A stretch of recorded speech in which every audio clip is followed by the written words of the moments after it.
Asociación Camino Anima Mundi presenta. Bueno, hay una experiencia súper contemporánea, o sea, casi universal, que podríamos describir como, a ver cómo lo digo, como despertarse con 50 pestañas abiertas en el navegador del cerebro.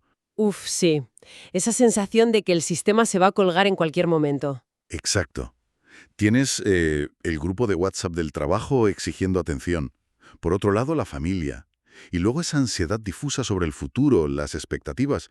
Vamos, que vivimos completamente fragmentados. Totalmente. Y la receta que nos suele dar la cultura actual frente a este estrés es, bueno, algo así como, sé tú mismo, déjate llevar, abraza la espontaneidad pura, como si lo que nos sale de las entrañas en un momento de agotamiento absoluto fuera la brújula definitiva. Pues, a ver, es una brújula terrible, la verdad. Ya, es que no funciona. No, no funciona para nada. Y es fascinante ver cómo caemos en esa trampa una y otra vez.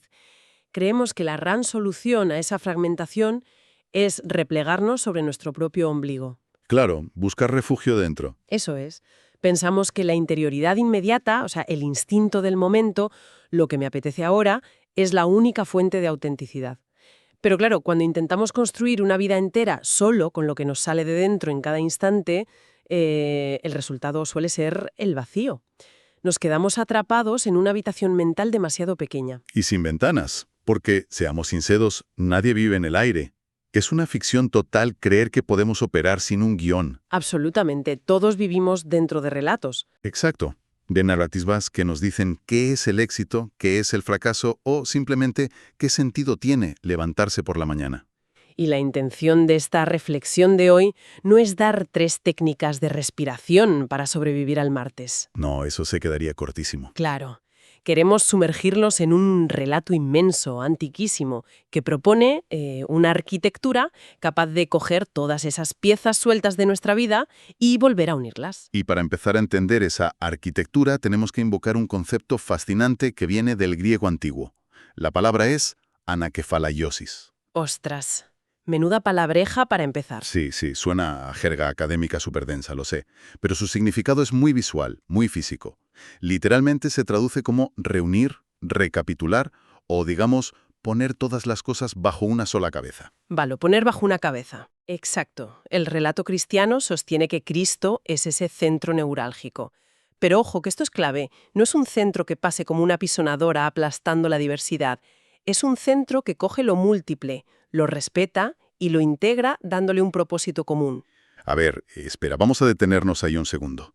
Porque cuando oigo la frase poner todas las cosas bajo una sola cabeza, mi mente moderna hace saltar todas las alarmas. Claro, suena pérdida de libertad. Suena un poco a asimilación forzosa, ¿no? Como si fuéramos a ser absorbidos por una masa indiferenciada donde perdemos nuestra personalidad. O sea, ¿cómo evitamos que esa recapitulación se convierta en una anulación del individuo? Es una objeción buenísima y súper común. Nuestra cultura teme muchísimo perder el yo. Pero el mecanismo aquí funciona exactamente al revés. Fíjate, imaginemos una gran orquesta sinfónica. Vale. Cuando el oboe, el violín y los timbales se someten a la batuta de un único director, no pierden su sonido particular. De hecho, es el único momento en el que dejan de hacer simple ruido y empiezan a hacer música de verdad. ¡Ostras! ¡Qué buena imagen! O sea, la cohesión no borra el instrumento. Para nada. La anaquefalaisis es esa cohesión viva. Lo roto encuentra costura y lo múltiple encuentra forma. Por eso la identidad personal no se disuelve en una especie de sopa cósmica, sino que encuentra el único marco donde puede madurar. Me ayuda mucho esa imagen de la orquesta. Y de hecho esto es exactamente lo que describe la carta a los Efesios. Si uno lee el arranque, concretamente Efesios 1, versículos del 3 al 10, es que es casi como leer el plano arquitectónico del universo. Totalmente, es un texto majestuoso. Habla de que el gran diseño, en la plenitud de los tiempos, es reunir todas las cosas en Cristo, las del cielo y las de la tierra. Y luego, un poco más adelante, en los versículos 22 y 23, lo nombra formalmente como la cabeza de todas las cosas para la Iglesia, que es su cuerpo. Y fíjate en cómo ese plano arquitectónico tan inmenso desciende a pie de obra muy rápido. ¿A qué te refieres? Pues que en el capítulo 2, en los versículos del 11 al 22, Efesios nos muestra cómo se ve esto en la práctica. Habla de la reconciliación entre judíos y gentiles. Ah, claro, dos mundos separadísimos. Separados y enfrentados. Dos grupos que históricamente no se podían ni ver, divididos por un muro de hostilidad, y de repente encuentran la paz. Esto es el paso de lo roto a lo entero. El hombre viejo, que es precisamente ese ser humano fragmentado del que hablábamos al principio, cede el paso a un hombre nuevo, integrado en un solo cuerpo. Ya, pero claro, si el universo ya tiene una cabeza y digamos el guión ya está escrito, me surge otra duda. A nosotros nos encanta la idea de ser los dueños absolutos de nuestra vida. Los famosos CEOs de nosotros mismos, ¿no? Exacto. Sentimos una presión brutal, especialmente hoy con redes sociales tipo LinkedIn o Instagram, por construir nuestra marca personal desde la nada absoluta. Si el sentido ya está dado, ¿qué papel jugamos? ¿Somos solo espectadores pasivos sentados aplaudiendo la obra? Esa obsesión por inventarnos a nosotros mismos de la nada es probablemente la mayor fuente de ansiedad moderna. Exigirnos ser creadores absolutos de nuestro propio sentido es un peso insoportable. Y es que no estamos diseñados para eso. Entonces, ¿cuál es nuestro diseño? Pues mira, J.R.R. Tolkien, el autor del Señor de los Anillos, reflexionó muchísimo sobre esto. Él acuñó una distinción que me parece brillante. Hablaba de la creación primaria, que es hacer algo desde la nada absoluta. Y eso, bueno, le corresponde únicamente a Dios. Claro, el ex nihilo. Exacto. Pero nosotros tenemos otra vocación maravillosa, que él llamaba la subcreación o creación secundaria. O sea, el ser humano no crea desde la nada. Recibe, recoge, recrea y subcrea. Vale, pero me cuesta un poco ver cómo eso no resulta frustrante para un espíritu creativo. Si solo soy un subcreador, significa que me limito a copiar un cuadro como si fuera un libro de estos de colorear por números. En absoluto. Piensa en un ebanista. Un carpintero no crea la madera de la nada, la recibe de un árbol. Pero la forma en que talla esa madera, el diseño, la belleza de la mesa que construye, todo eso requiere su genio, su esfuerzo y su libertad. Ya veo. La materia prima te la dan, pero el arte es tuyo. Eso es. Subcrear significa que recibimos una materia prima, nuestra historia, nuestras relaciones, la tradición, la recogemos y la recreamos. No copiamos, sino que participamos creativamente en un orden que nos precede. Pues es liberador. O sea, nos quita la obligación de ser pequeños dioses angustiados tratando de sacar agua de una piedra seca. Totalmente. Y para visualizar cómo se hace esta subcreación en la vida real, me gustaría que habláramos de algunos símbolos. Porque la teoría está muy bien, pero necesitamos imágenes táctiles, ¿sabes? Algo más concreto. Claro, hay una imagen muy sencilla que ayuda a entender cómo salimos de ese aislamiento. Es el efecto cuchara. ¿El efecto cuchara? A ver. Piensa en el movimiento que hace una cuchara. La cuchara no genera la sopa que contiene. Su función es sumergirse en una fuente mayor, en un recipiente más profundo, y volver a salir a la superficie trayendo sustancia.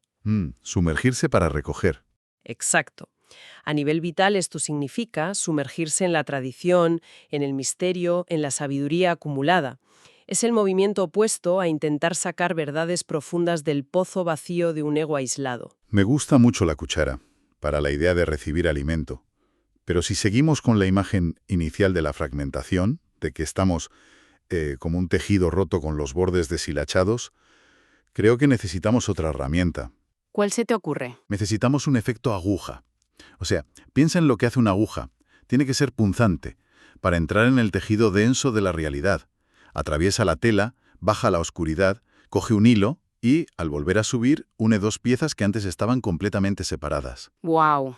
No solo recoge sustancia, sino que repara, cose. Es una intuición teológica brillantísima.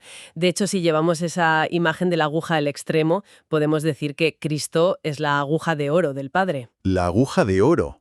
Me pone los pelos de punta. Es que Él es quien ejecuta ese movimiento de descenso absoluto. Entra en nuestro tejido histórico, asume nuestra carne rota, baja hasta la misma muerte, que es, digamos, la máxima dispersión humana, y con su resurrección vuelve a salir a la superficie tirando del hilo. Y en ese proceso va hilvanando una humanidad nueva. Exactamente. Va cosiendo lo que estaba roto. Ahora bien, el mundo nos ofrece un montón de agujas o de hilos con los que coser nuestra vida, ¿no? Tenemos libros de autoayuda, filosofías de éxito, ideologías políticas de todos los colores. Si necesitamos un relato para vivir, ¿cómo distinguimos las narrativas que nos curan de las que nos enferman aún más? Es vital tener un mapa para esto. Podemos agrupar las narrativas en las que habitamos en tres grandes categorías. Primero están las narrativas tóxicas. Las destructivas. Sí, las que te dicen que tu valor reside en cuánto consumes, en la vanidad o en pisotear a otros para tener poder. Son relatos que directamente te estrechan el alma. Luego están las narrativas buenas pero parciales. Por ejemplo. Pues las que te ayudan a organizar tu vida. Cosas como hacer ejercicio, tener ética profesional, cuidar la dieta. Ordenan, sí, pero no salvan. Claro, se quedan cortas. Muy cortas. Cuando llega el misterio del sufrimiento profundo o la muerte, esas narrativas se quedan mudas. Y finalmente están las narrativas salvíficas, que son las únicas capaces de integrar la totalidad de la existencia, incluyendo la oscuridad. Aquí es donde mucha gente se preguntará. A ver, ¿y qué tiene de particular la narrativa cristiana? Porque existen tradiciones orientales venerables, filosofías estoicas impresionantes. ¿Por qué afirmar que esta narrativa es el centro definitivo? Pues porque la singularidad del relato cristiano frente a otras sabidurías es asombrosa, especialmente en cómo trata la condición humana. A diferencia de ciertas filosofías, no busca disolver el yo para evitar el sufrimiento, sino que lo madura. Eso es fundamental. Y tampoco te dice que la historia material es una ilusión de la que hay que escapar. Al contrario, entra en la historia y la redime. Y aquí hay un término clave. No evade el dolor, sino que lo atraviesa pascualmente. A ver, vamos a traducir eso de atravesar pascualmente, porque suena a pura jerga teológica y no quiero que nos perdamos. Tienes toda la razón. Perdona. Atravesar pascualmente significa que la solución cristiana al dolor no es un viaje en helicóptero por encima del valle del sufrimiento para no mancharse los zapatos. No hay atajos. No. Es caminar a través del valle oscuro, sabiendo que el dolor, cuando se une al de Cristo, deja de ser un callejón sin salida y se convierte en una puerta. Es la Pascua, pasar a través de la muerte hacia la vida. Y además, no desprecia el cuerpo físico, lo asume. Y esa asunción de la materia es brutal. Lo vemos clarísimo en el Evangelio de Juan, en el capítulo 1, versículos del 1 al 14, cuando dice que el Verbo se hizo carne y habitó entre nosotros. El Logos encarnado. Claro, es que el Logos, la razón del universo, no se quedó en un formato PDF etéreo flotando en la nube. Tomó materia, huesos, sangre, densidad. O sea, se ensució los pies en los caminos. Y precisamente porque tomó esa densidad histórica, no se comportó como un gurú que cae del cielo sin pasado. Jesús no fue un francotirador espiritual. Un verso libre. Exacto. Fíjate en el Evangelio de Lucas, en el capítulo 24, versículo 27. Estamos en el camino de Emaús. Jesús ya ha resucitado, tiene todo el poder, podría haber dicho, olvidad todo lo anterior, empezamos de cero. ¿Y qué hace? ¿Les explica las Escrituras? Les explican lo que decían de él las Escrituras, comenzando por Moisés y siguiendo por todos los profetas.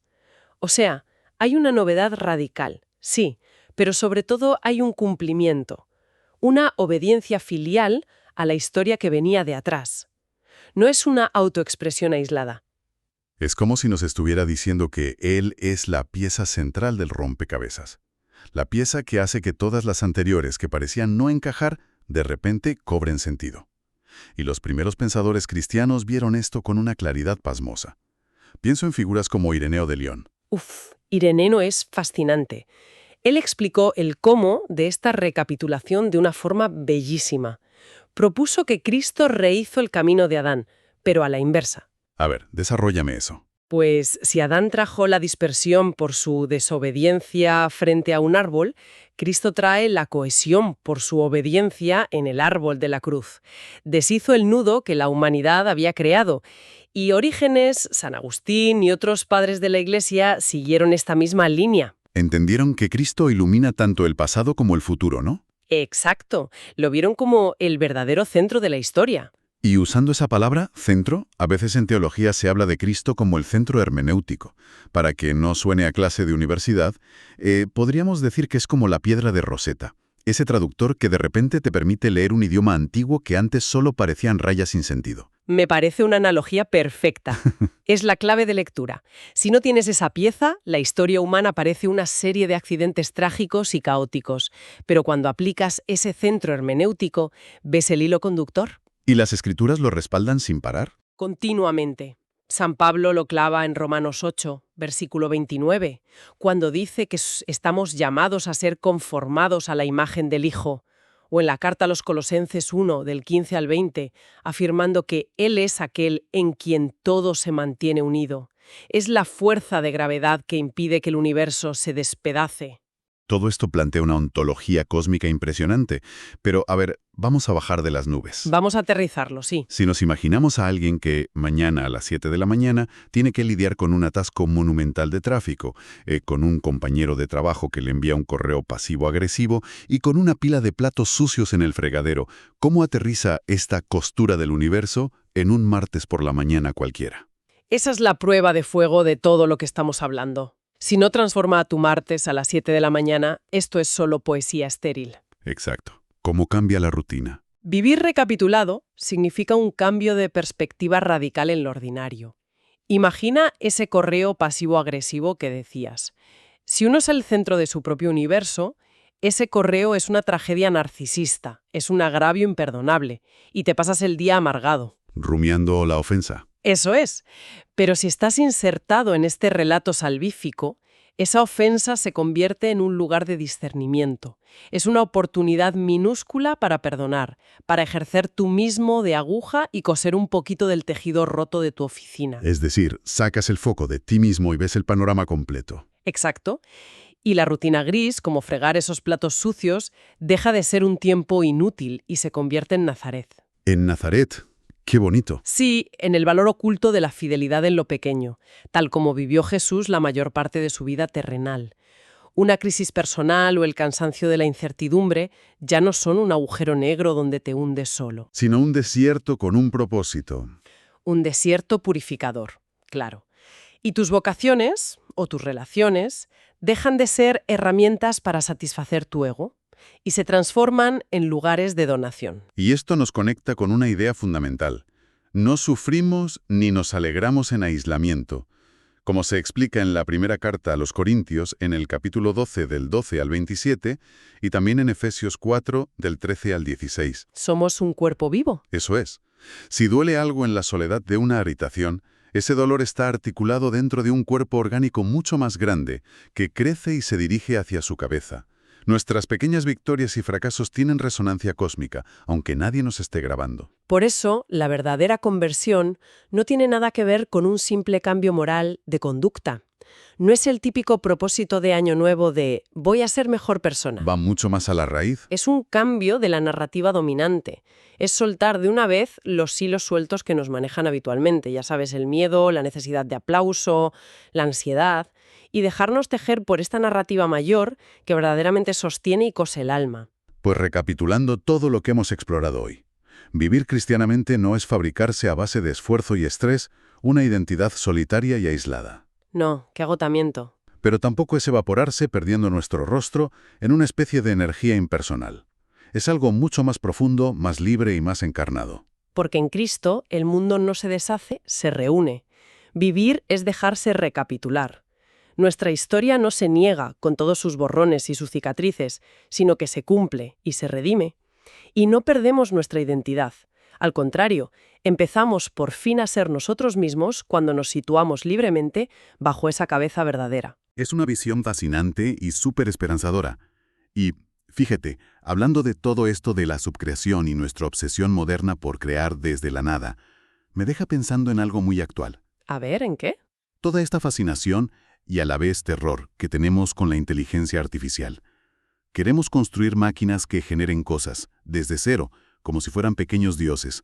Y me pregunto, ¿no será que esta obsesión por la IA es en el fondo un síntoma de nuestra propia frustración por no poder ser los creadores primarios del universo? Madre mía, qué buen diagnóstico. O sea, quizá la verdadera revolución hoy no sea programar una máquina que lo sepa todo, sino aceptar nuestra hermosa limitación humana y aprender, por fin, a subcrear con el hilo que ya se nos ha dado. Es un desafío inmenso para nuestra época. Pues ahí dejamos un pensamiento para masticar con calma. Bueno, hasta aquí llegamos con nuestra charla de hoy. A quienes quieran seguir profundizando en todo esto, los invitamos a escribirnos a quiero@caminoanimamundi.org.